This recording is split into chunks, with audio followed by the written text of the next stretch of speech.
Nicolas Sarkozy devant les juges du pôle financier. Après son succès au départemental, le président de l'UMP est de nouveau embarrassé par les enquêtes sur sa dernière campagne présidentielle. L'ancien chef d'État doit être entendu par les juges d'instruction dans l'affaire des pénalités qui lui avaient été infligées après l'invalidation de ses comptes de campagne en 2012. Le Nigeria vit sa première alternance démocratique depuis son indépendance. L'ancien général putschiste Muhammadu Buhari a remporté la présidentielle contre le président sortant Goodluck Jonathan qui a reconnu sa défaite. Des milliers de Nigérians sont descendus dans les rues de Kano, la plus grande ville du nord musulman dont est originaire Buhari. Sa victoire marque un tournant majeur dans l'histoire du pays le plus peuplé d'Afrique, gouverné par le même parti depuis la fin des dictatures militaires il y a 16 ans.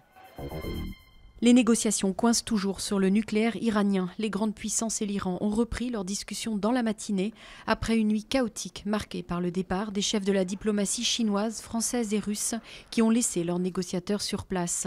Les délégations parlent de progrès, mais des blocages sur des points clés subsistent.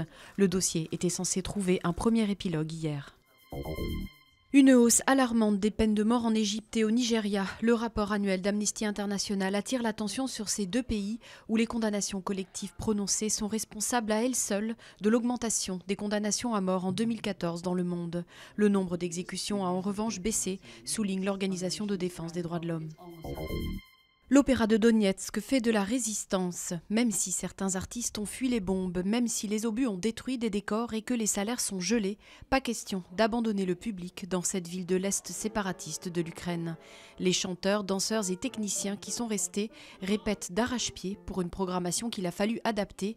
Impossible par exemple de jouer des opéras comme Aïda quand la moitié du chœur manque. C'est donc avec une opérette, La Veuve Joyeuse, que les habitants pourront s'échapper.